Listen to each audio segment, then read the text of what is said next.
Welcome to Keeping Score. I'm Rick Horrow. Each week we bring you insights from the playmakers, deal makers, and rule makers in the world of sports. I'll give you my take on some of the items of the week using my 30 years of experience doing deals for teams, leagues, and players in the $750 billion business of sports. Plus, we'll talk with a central figure in the sports world. The views expressed in this podcast are my own and do not represent the views of Reuters. Let's get started. Mega events, the ongoing theme all through the spring and certainly after the Super Bowl, NHL, NBA All-Star. We have big-time golf tournaments. We have opening of baseball season coming. Speaking of baseball, we had the World Baseball Classic. We'll talk about that. There are really important themes about what the economics are concerning these big events. Amy Tenery has some interesting perspective on the World Baseball Classic. How are you? Hey, I'm doing great. How are you?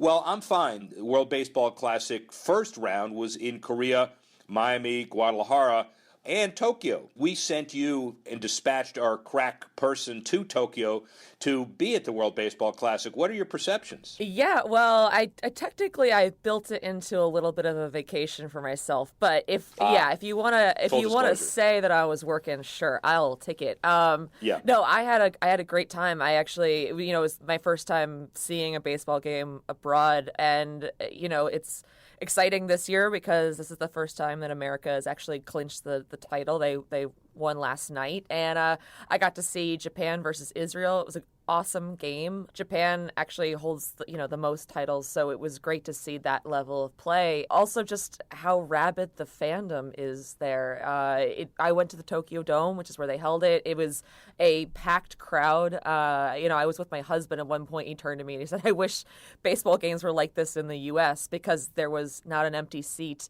And everyone was just absolutely cheering and screaming, and it was probably one of the most exciting games I've ever been to. So it was absolutely terrific, and I think, given the fact that in a lot of ways the World Baseball Classic still feels a little bit experimental, it was founded not entirely to fill the void left by the removal of baseball from the Olympics, but in part. So it feels like still a bit of an experiment, but just being there in person, I had a lot of optimism for the future of the tournament. I think it's terrific, and I think it's the kind of thing that we need to see going forward for the league to draw in international interest, draw in international players, and how exciting for the U.S. to actually win a title this year. Well, and the bottom line as well is Major League Baseball continually wanting to grow the sport, and the way to do it is to grow it globally. Mm-hmm. We understand how rabid Japanese fans are, but the games in South Korea were as significant. Mexico, obviously, as well. Absolutely. The Olympics certainly helps with it coming back, which I think is important. And, as you said, Japan wins back-to-back in 2006 and 2009. Now they do not win again because America wins. Mm-hmm. It certainly beats the humdrum of spring training as far as getting prepared for a regular season, doesn't it? Yeah, it really does. And, I got to say, with all of the NFL's sort of push toward moving the game internationally with, a game in London here, a game in Mexico City there, this to me is just so much more impactful toward growing the sport internationally. If I'm Roger Goodell, I'm probably green with envy because it feels much more organic. I think the international teams are just as competitive as the United States, even though baseball is sort of considered, the America's pastime, or I guess maybe football's overtaken it.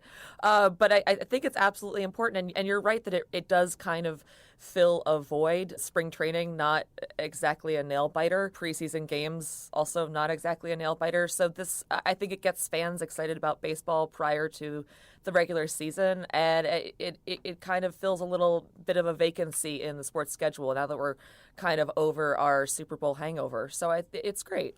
Well, and from a mega event perspective and the economics and the business of baseball, 50 other sponsors besides Geico being the presenting sponsor from 15 countries across 5 continents involved in the event as well. And obviously, it's a big deal for the economics of baseball also. Let's turn to another big deal, and it's a big deal domestically international folks, you just got to suck it up and understand that Americans are obsessed when it comes with March Madness. March Madness is an event that has captured the imagination, and all you need to know is that there's another $8 billion extension of the current TV deals through 2032. There's certainly stability there. $1.2 billion of national ad spend last year, according to Cantor Media. And you got companies like General Motors spending $93 million, TNT 80, Coca-Cola 47, Volkswagen nearly 40, because they activate, because they've got all of these different platforms. And I think this is a true business that is now started on TV and evolving into digital. What do you think? Yeah, I think so too. I think it's absolutely a booming business. We're seeing ratings climbing year over year, and this despite the fact that, and I don't want to compare apples to oranges because, March Madness is obviously a totally different thing, but if you compare it to the declining ratings of the NFL, it certainly puts things in perspective. I do think it's going to put some pressure on the NCAA. Like you said, it's a business. It's a bit awkward, I think, for them, especially in a lot of the controversy over, should players be compensated? Is this a pure academic league, or is this, like you said, a business? So I think that the bigger it grows, the bigger it gets, the more pressure it's going to put on the NCAA to kind of justify, how the players are treated, whether or not they're compensated. I don't know. It just seems to me like the bigger it gets, the more pressure it's going to face. Well, but also, I wouldn't mind the pressure of dividing a larger pot of money because there's more to go around. And I think that's one of the things that everybody's focusing on. And as you said, the numbers continue to trend upward. About a 5% increase from last year's opening round games. Now, there's that normal study that's coming out every year that says that you lose about $4 billion of lost productivity, and what they do is they take the number of hours that people are sneaking around their desks, watching the computers. Truth be told, were you there for that Thursday and Friday at Reuters, and how many people were sneaking there? Well, you guys are not really sports savvy in that department. You are, but everybody else isn't. Did you see people sneaking around instead of working, watching the games? I'm the token sports person. No, actually, I was still in Japan at the time, but I was glued to my app, just watching the scores. I forget who it was at one point had kind of floated the idea that just the first day of March Madness should just be like a national holiday. Just say, forget it. No one's getting anything done anyway. You see the same thing with the World Cup every 4 years. It's March Madness. It's the best. Everyone loves it. Yeah, listen, that's all you need to say. It's March Madness, and people who understand it certainly get it. But the other piece of this from a business perspective I find interesting is that the ratings continue to go up. The digital dollar numbers continue to amazingly increase, but it almost doesn't matter because Nielsen Sports Fan Trender did a survey and said that the average fan who's watching these games is between 25 and 54, which is the sweet spot of advertisers. Nearly half hold a bachelor's or master's or doctorate. And when you look at those numbers, it's almost irrelevant to corporations, the number of people who watch, kind of like bowl games. The people who do watch are going to buy stuff. And I think that's important. Yeah, and I think the phenomenon of March Madness brackets is certainly driving that upward. Obviously, the people who went to these schools have a vested interest, but for the rest of us, I didn't go to an athletic powerhouse school, but I care because, everybody has a bracket. And I think without brackets, you would not see March Madness phenomenon the way it is right now. And I think that it's allowed sort of a sneaky way for brands to latch onto what is kind of like gambling light. People sort of gamble among friends. It's not Vegas gambling, but the brackets are I think, a big part of that. They drive that interest. They drive that rabid fandom for the tournament. All right, next. Indian Wells, tennis generally. We talk mega events, an amazing event that just happened. We'll talk about that in a few minutes with the guy that ran it. But about 438,000 fans or more passed through the gates of Indian Wells, Larry Ellison's Indian Wells Tennis Garden. It's a major event in the tennis season. Now, as we're taping this, the scene shifts to Miami for a tournament where their facility is in question. But the state of tennis is keyed around the majors, and also 2 big events here in the United States. Where do you think the business of tennis is going broadly, as somebody who hadn't studied it much but has a gut feeling about it? I mean, I think tennis is on the upswing, and I think this sort of focus on, amenities is certainly at Indian Wells is in line with other trends we're seeing in stadiums across the country. I think people want more from their sports watching experience, and I think certainly tennis fans are in line with that trend. I think it's chock full of superstars right now. Between Serena, Federer, nowhere to go but up, in my viewpoint. I don't know. What's your thought? Well, I think that's right. And Roger Federer winning in the Palm Springs area after winning the Australian Open, and the guy is, 63, 64 years old. It gives us 30s, mid-30s, I'm kidding. It gives Might as all well of us be old 70. geezers. Yeah. Well, that's right. I mean, from your perspective, certainly, but from mine, who's looks back at guys in their twilight of their career as heroes, this is yet another example of tennis as a superstar. But more important to the interview we have coming up, the Indian Wells Tennis Garden opening up a Wolfgang Puck, a Chop House, a Nobu. This is a facility that will be key to year-round use in Southern California, but more important, we understand that for any great mega event, you need a great facility to go along with it. Steve Birdwell has been the executive director and the tournament CEO of this event.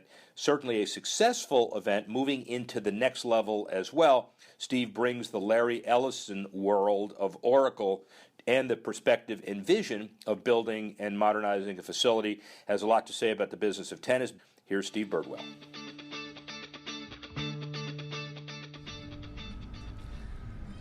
This isn't about tennis, although you watch some really good tennis here.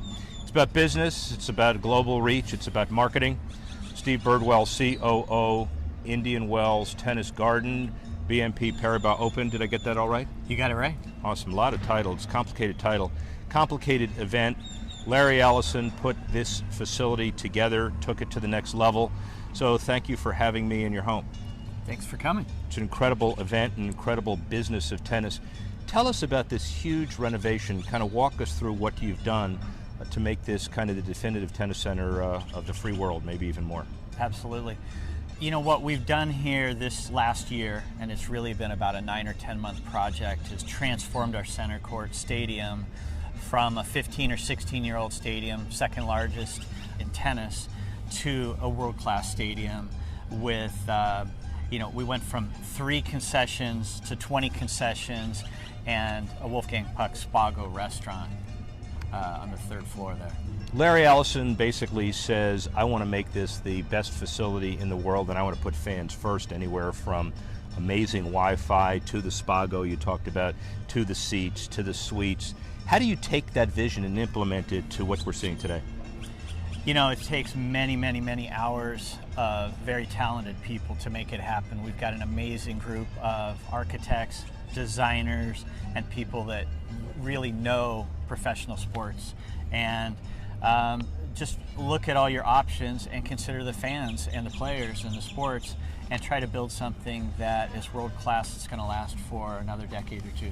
And not just another decade or two for this event, but it has to make a lot of sense year-round from a balance sheet economic perspective. So what's this place look like calendar-wise? It gives us the opportunity to expand where we haven't had it before. And from a community standpoint, we have arts festivals here, car shows, that type of stuff on the grounds. But now we have the ability with the restaurant, we've got a new banquet facility, we've got a new front box club and space that we can utilize year-round. And so it gives us a lot more opportunities to try to make an impact in the community here with this new facility. Let's talk impact a little bit. The Coachella Valley always is the home to special events, not Major League franchises, but special events. Amazing music festivals, amazing golf tournaments as well. Give us a notion of what the economic impact looks like for the Valley. Well, the economic impact was over $400 million last time we took it. We're right now going through, for 2017, a new economic impact study, and I expect that to be significant. The thing that economic impact studies, from my perspective in the business, don't do is measure awareness, measure the intangibles. If you were to have an ad agency by media time of the number of times Indian Wells, Palm Springs area, the Valley is mentioned. You couldn't put a price tag on that, could you?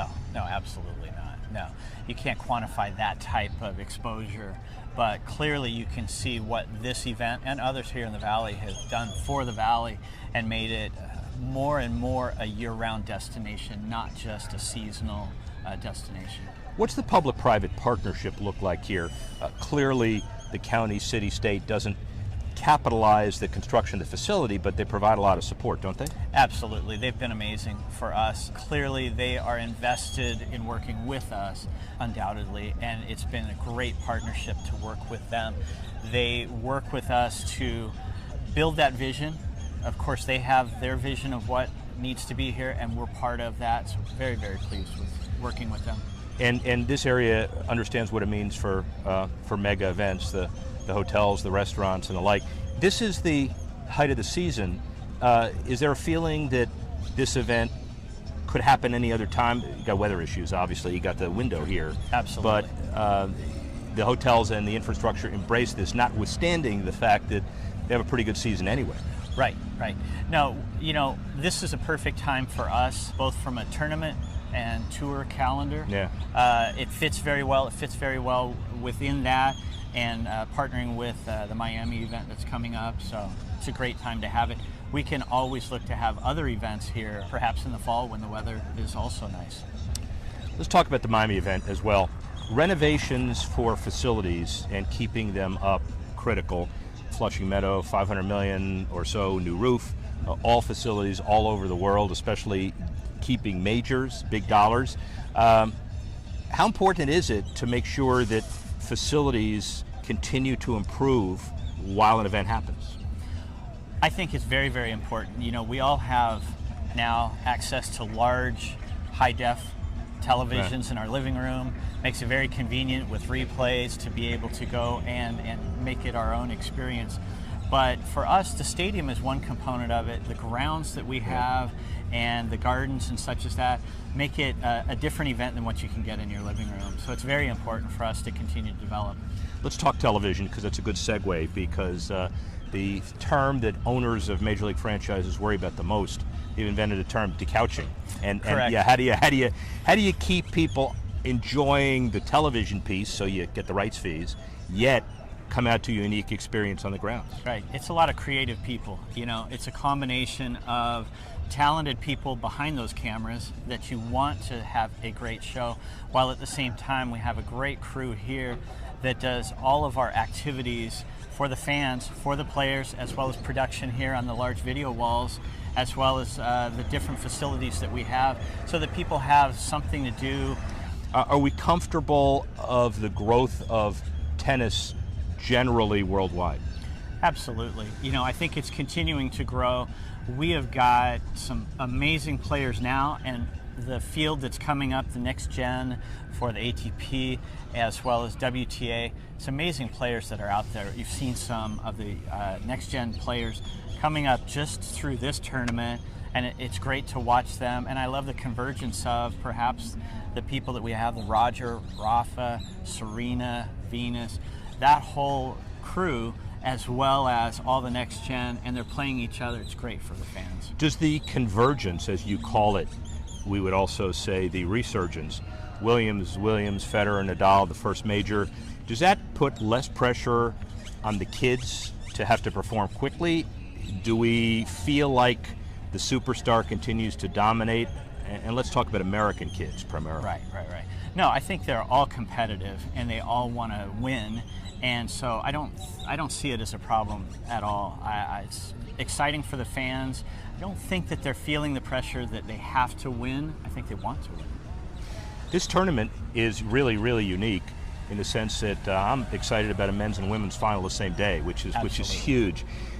Given that context, this is a perfect tournament for a Larry Ellison of the world to help solve any issues relative to governance, men's and women's. Do we feel like it's getting more harmonious? If you want to wave a magic wand on the spot, what's the one thing you would change as far as the harmony between the men's and women's game? Well, I think that I've seen it in meetings already, which is great. I've been in meetings now where the WTA and the ATP are coming together, so it's not something that I need to wave a magic wand or anything like that. I think they're starting to come together already naturally to make it a great sport and for the players and the fans. So I don't see that as something I necessarily need to wish for. I think they're already making it happen. Where is tennis broadly defined, professional tennis, let's say 5 years from now? 5 years from now, bigger and better. You see the investment that we're making here. You see what the U.S. Open is doing. Very polished, I think, and I think it's going to new heights here. Excellence. Thanks a lot. Appreciate it. Thanks for listening to this edition of Keeping Score. I'm Rick Horrow. The producer of the show, Alex Cohen. Associate producer, Bethel Habte. Assistance provided by Tanner Simpkins and Carlos Waddick. And the executive editor of Reuters Digital, Dan Colarusso.